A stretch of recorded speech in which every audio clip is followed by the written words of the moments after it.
mendapatkan pahala mati syahid. Ya, apakah dia meninggal ataukah dia terjangkiti dan dia selamat, atau dia sehat selama dia bersabar di daerah yang terkena wabah, ya bersabar, tidak mengeluh sama sekali, ya dia tahu ini semua takdir Allah Subhanahu wa taala.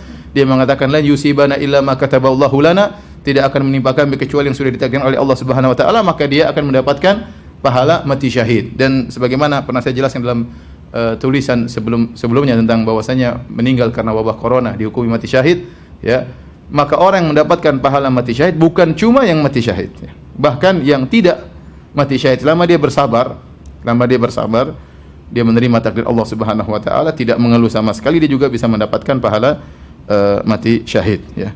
Ibnu Hajar Al-Haytami rahimahullah berkata, anna ajra syahid innama yuktabu liman lam yakhruj min baladi ta'un. Sungguhnya pahala orang mati syahid hanyalah ditetapkan bagi orang yang tidak keluar dari daerah wabah.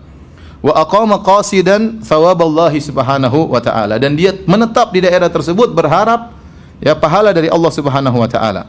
Rajian sidqa wa'dihi, dan dia berharap janji Allah Subhanahu wa ta'ala. Arifan annahu in waqa'a lahu aw sarafahu anhu fahuwa bitakdirillahi, dan dia ngerti dan dia sadar kalau dia terkena penyakit itu takdir Allah Subhanahu wa taala, kalau dia terhindar dari wabah tersebut juga karena takdir Allah Subhanahu wa taala. Ghairu mutadajjir bihi in waqa'a bihi, dan jika dia terkena penyakit dia tidak mengeluh, maka ini yang mendapatkan pahala mati syahid, ya, terlepas apakah dia meninggal atau tidak. Oleh karena sebenarnya virus, ya, atau wabah ini adalah musibah, tapi dia juga ujian, ya, bagi orang yang bersabar menghadapinya, ya, meyakini semua takdir Allah Subhanahu wa taala, tidak mengeluh, ya, dengan apa yang terjadi, maka dia bisa mendapatkan pahala mati syahid. Bahkan Nabi sallallahu alaihi wasallam menghukumi orang yang keluar dari areal wabah karena ingin lari dari virus tersebut, dari wabah tersebut, maka dihukumi dengan dosa besar, seakan-akan dia lari dari medan pertempuran. Kata Nabi SAW, al-far minat ta'un kal-far minaz zahaf. Seorang yang lari dari ta'un, dari wabah, seperti orang yang lari dari medan pertempuran. Dan lari dari medan pertempuran termasuk dosa besar. Ya, Nabi SAW mengatakan, ijtanibu sab'am minal mubiqat.